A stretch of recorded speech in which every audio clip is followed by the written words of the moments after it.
that a man asked AI for health advice and he cooked every brain cell with it. He like started drinking this chemical.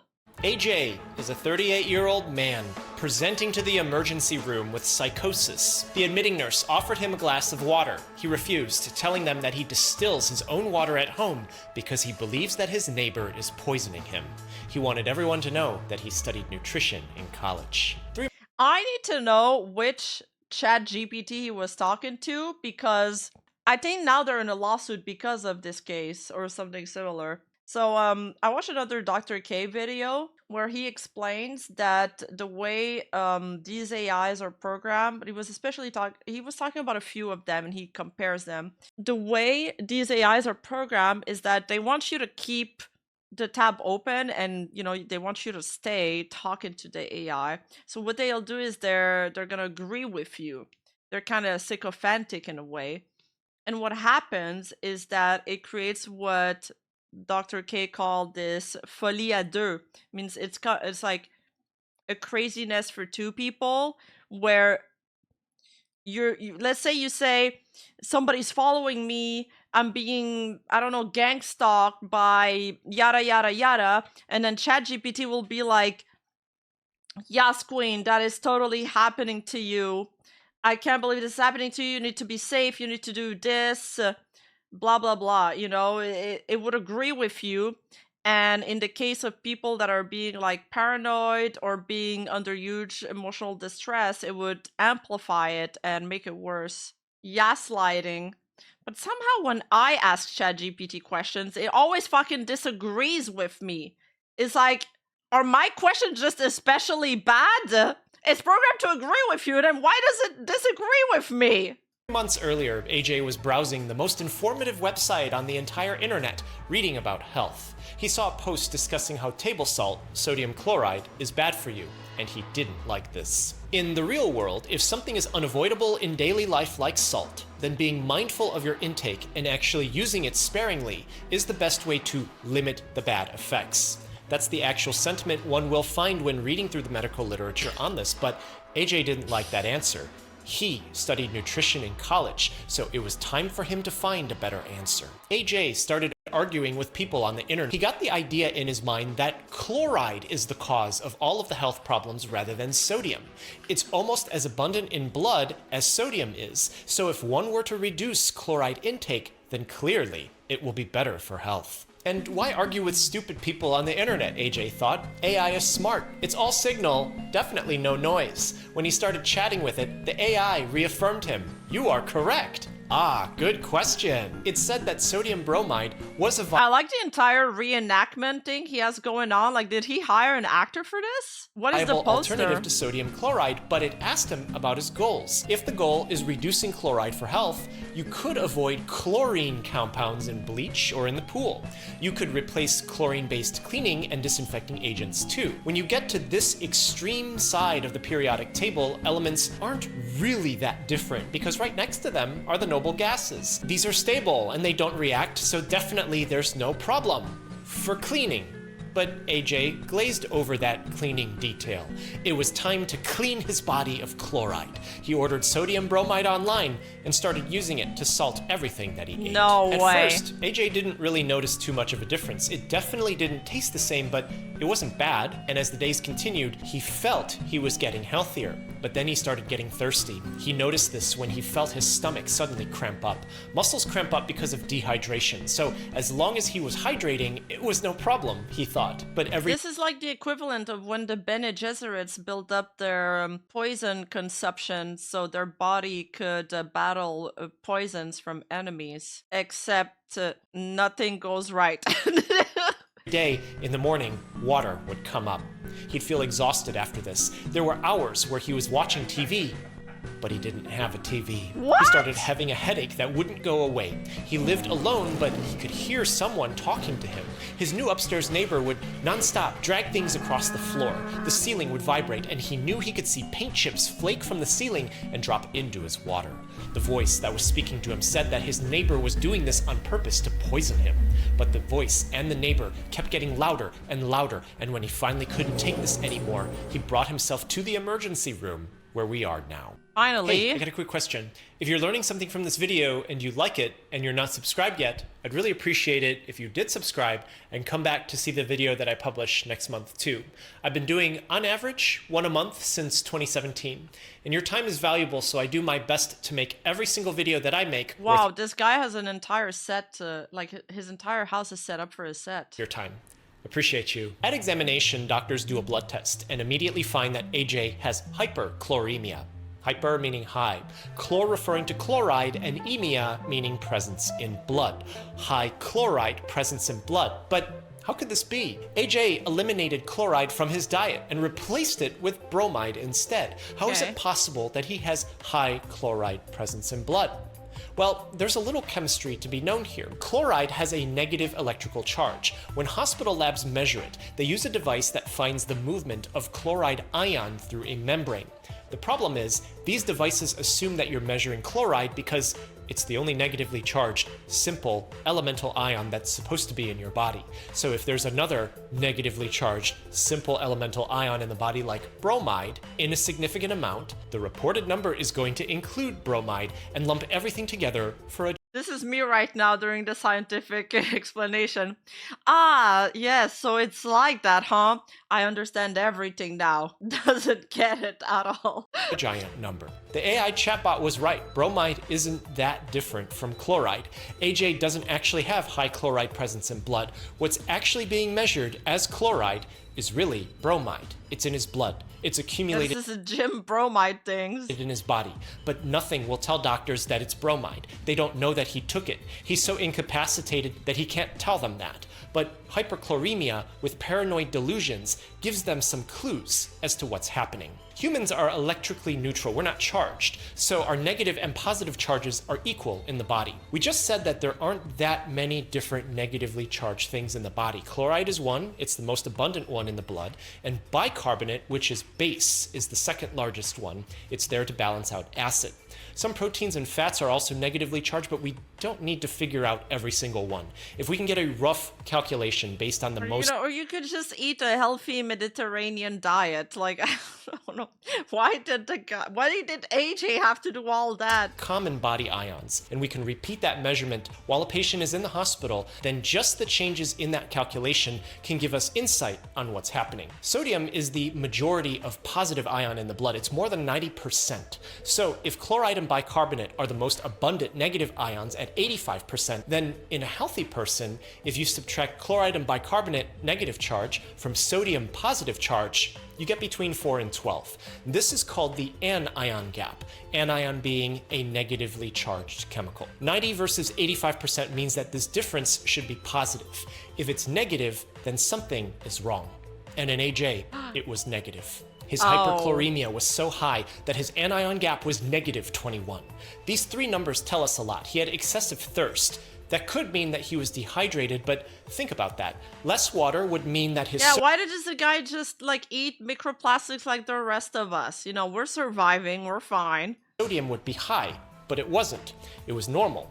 He had a little bit more base in his body than normal too. This could be a problem, maybe not.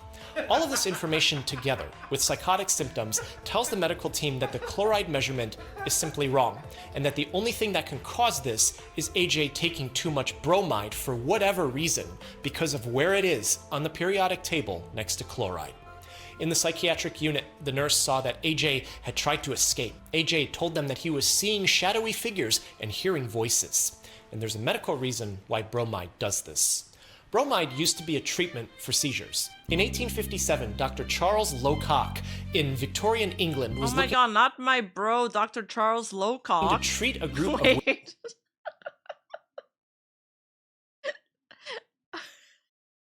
I'm not gonna make that joke. women's excessive Yep, we read that last name right. You heard it. I'm not repeating it. You guys heard it. libido and uncontrollable onanism.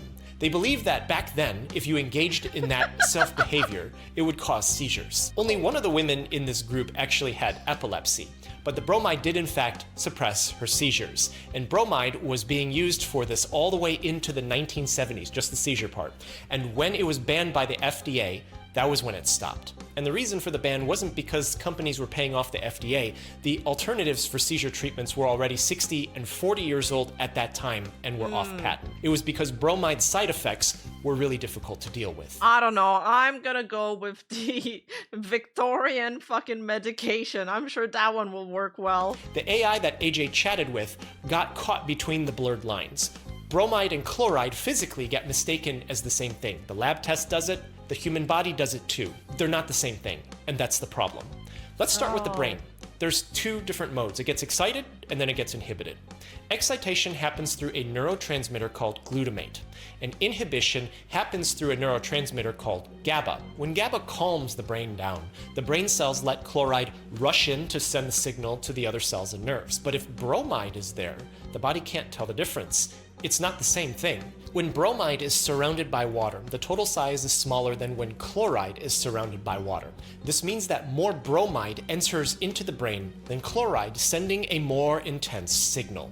Altering GABA in the brain leads to a variety of problems in a way that we're still learning about. For example, alcohol is a depressant. It does that through GABA. When one becomes dependent on alcohol, the brain compensates in the opposite direction, creating more structures that excite the brain because it's always inhibited by the alcohol. And when that person suddenly quits cold turkey, the brain, expecting more alcohol to calm it, starts to hallucinate. It becomes paranoid. What? It causes seizures, and the resulting discharge can be deadly. For AJ, I didn't know you could get like addicted to alcohol to that level. I didn't think you could be physically addicted to alcohol. That's crazy. Playing Doctor is great again. The 1912 medication looks so sus. bromide was acting on GABA in his brain, causing delusional thinking and psychosis. We also know that bromide substantially lowers blood flow to certain parts of the brain. Muscles use chloride to signal for contraction, but bromide is too similar while being different enough. The muscles in his gut became irritated, causing severe nausea, and the movement up would somewhat limit the amount that would absorb into his body, but only until he would eat more sodium bromide at his next meal. The kidneys exchange ions to make urine. The electric gradient helps concentrate water from the blood, but when the wrong ions are present, the wrong urine is made, and eventually chloride is so depleted in his body that it's only bromide left, and it's there to cause more problems. It caused him to have a skin rash and acne that he had never had before. Luckily, the medical team were able to determine this quickly because of the hyperchloremia in his blood test. If chloride was displaced by his bromide intake, then the answer would be to give him chloride to replenish his stores and displace all the bromide absorbed in his body. You keep giving it until the bromide is gone. He was started on an aggressive IV with the exact chemical that caused him to do all of this, sodium chloride, because that's what our bodies are made of. It's So interesting the doctors had to do some kind of detective work to figure out the source of his problem just from that one test they did. that this first, most visibly recorded case of someone taking health influence from AI and getting hospitalized is bromism.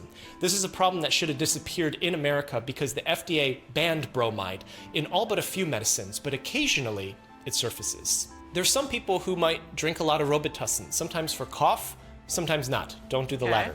You'll notice that Robitussin is dextromethorphan HBr, which is hydrobromide.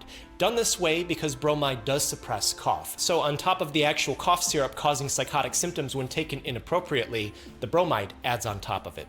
In 1997, a man drank a gallon of soda every day. As late as 2014, in the United States, brominated vegetable oil was used in some sodas to give off the cloudy, opaque appearance. The man had symptoms of headache, fatigue, and memory loss similar to AJ because his blood bromide Oh my god, do they still do that? This is why you shouldn't drink too much soda, chat. Water tastes good. levels were measured to be similar to that of AJ's. No Mountain Dew. You remember this case? So it's still a little unclear today how this happened specifically to him, because I think we all know people who drink as much, if not more, soda than that. Yeah, like Asmongold.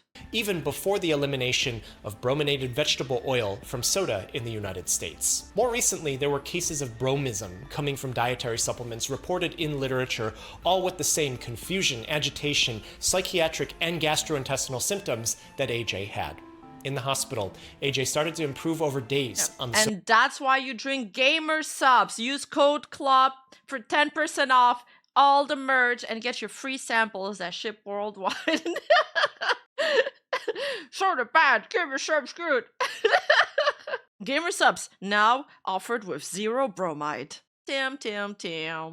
Sodium chloride IV. He was well enough to be able to tell the medical team about strange zits that he started growing all over his body, and how he had been so tired before he arrived at the hospital. All of these gave doctors more clues that he did have bromism, as a blood test specifically for bromide arrives back from the lab to confirm what happened. It's ironic that the human brain and an artificial brain both regarded chloride and bromide as interchangeable, before the AI safeguards were hard-coded in. A currently obscure, but historically prominent, narrowly similar to normal function elemental poisoning had all the features of something that would slip through the cracks and cause a real problem, but was this really an AI problem, or was this a people problem? I had a conversation with ChatGPT 5 about this in November of 2025. Okay. This case was all over the news in August of 2025, when the case report was published in the Annals of Internal Medicine. Clearly, once the media storm of this case had come out, somebody who had been working on ChatGPT patched this up gratuitously. There was a specific bromide warning every time you brought up chloride, and when pressed about it, the AI uncharacteristically became defensive. I've never seen a commercial chatbot push back like this, because in the end, this is a product. If something is going to disagree all the time and just be nasty, no one's going to want to use that. Why pay to be yelled at when I can get that every day for free? But even worse, when I replied back, so why did that guy end up I don't know. What if you're into it, though? taking bromide? The AI even said there isn't actually any guy. No real person in a prior conversation took bromide because of me. Which, when further asked, the chatbot did fold and admit that there was a person, but then went back to reinforcing with some really weird wordsmithing. It liked to say, I do not recommend sodium bromide, but that someone did take sodium bromide after consulting ChatGPT. As if I and ChatGPT are two different entities when speaking. These chatbot models change multiple times every day. It's inconsistent. One answer one day, another answer another day. Some days it's good, other days it sucks. But this is where the bigger question comes in. In the paper that this case is based on, and in news articles that were published around the same time, it really does look like this patient got his own ideas and only paid attention to what he wanted to pay attention to. And that's a human problem. It's not an AI problem. Granted, the AI maybe could have done a little bit better of a job to flash giant obnoxious warnings like it does right now, but if you've been alive long enough, you should also know people. Sign is literally in their face, and they still miss what it says. That ChatGPT brought up sodium bromide as a substitute to sodium chloride in the context of cleaning and other outside of the body uses wasn't wrong. All the articles about this case mention this. It's maybe a little bit weird of a communication back, but have you ever talked with someone else and it just seems like they don't know what you're talking about? But sometimes it feels like they don't want to even try to understand what you're saying. No one has actually seen this patient's actual chat logs with ChatGPT, but this seems to be the most plausible thing that the program said. And at the end of the day, ChatGPT didn't hold this guy down and force feed him bromide into his mouth. Just like every other technology from the last 100 years, generative AI amplifies people, both good and bad. AI is going to keep needing new places to put new warnings after every new accident because people always manage to find new ways to mess things up. And the new ways look just like the old ways, bringing us back to bromide. At 3 weeks of hospitalization, AJ's anion gap became normal and his psychotic symptoms improved. The time that it takes for the amount of bromide in the body to cut in half is 12 days. This means after 24 days, little more than 3 weeks, 2 half-lives, the amount in his body was 1/4 the amount when he presented to the emergency room. Bromide is not acutely deadly, but the onset of symptoms is insidious. The problems that it causes adds up over time with continued intake, and the person the psychotic symptoms are happening to appear gradually, and they don't realize that it's happening. But this level was good enough for him to be able to go home as he was able to make a full recovery. Before you close this video, I'd appreciate it if you took a moment to watch today's sponsor message. FlexiSpot didn't want to interrupt the case, so they suggested placing this spot at the end. After genuinely using their standing desk for a while, I can honestly say that I truly want to recommend their product to you, especially... Okay, that's a great sponsor. If they agreed to let him put the ad at the end of the video, that's a really nice sponsor, because usually they kind of force you to put it within a timestamp because they want to make sure people watch it. And it's a nice product, it seems. If you spend a long time sitting at your desk. There's a medical reason for this, and I've seen patients with these problems come in every day. The data shows a link with prolonged sitting and chronic disease risk like cardiovascular disease and diabetes. Circulation gets cut off to the legs, and there's a lack of physical activity when you're sitting all day. A standing desk encourages movement and circulation. It doesn't solve all chronic disease risk by itself, but this is a fantastic tool that enables you to minimize that risk that comes from sitting, especially when that desk is fast and easy to move up and down like flexi spots. Press a button, it's up. Another button, it's down, and it does so within seconds. I've used 4 different standing desks before, from a hand-cranked one to other electric ones, and the flexi spot is undoubtedly the most stable and sturdy, the quietest and the fastest. When I got mine, you could tell from the packaging that it was going to be stable. These E7 Pro legs can hold 440 pounds and can go up 50.6 inches in height, down to 25 inches. FlexiSpot gives you everything that you need to make cable management clean: a magnetic cover, a cable tray, grip tape, and cable clips. There's also a bunch of different styles and colors to match your space. I got the black and white with riser and drawers, 2 foot by 4 foot to fit my space. There's something here for everyone, and a 15-year warranty and 30-day risk-free return service, so there's no cost if you don't like it after trying. FlexiSpot is currently running a Black Friday sale, up to 80% off, the biggest discount ever, and there's also a chance to get 100% free orders. FlexiSpot provides all kind of home office supplies. If you have a limited budget, you can choose their E7 basic model. They also have premium 4-leg standing desks with higher performance. When you check out, use my code CHUBBYEMU to save 10% off orders over $500 and update your desk this Black Friday sale at the best price. That would mean a lot, really helps support the channel, but also I highly recommend this desk. Thanks so much for watching. Take care of yourself and be well. He's so professional. Damn, what a great channel. Okay, it makes sense why he has millions of subs. This guy, it puts a lot of care in his video, and that shows. Hey, you, don't forget to like and subscribe and hit that bell button, and I'll see you in the next video.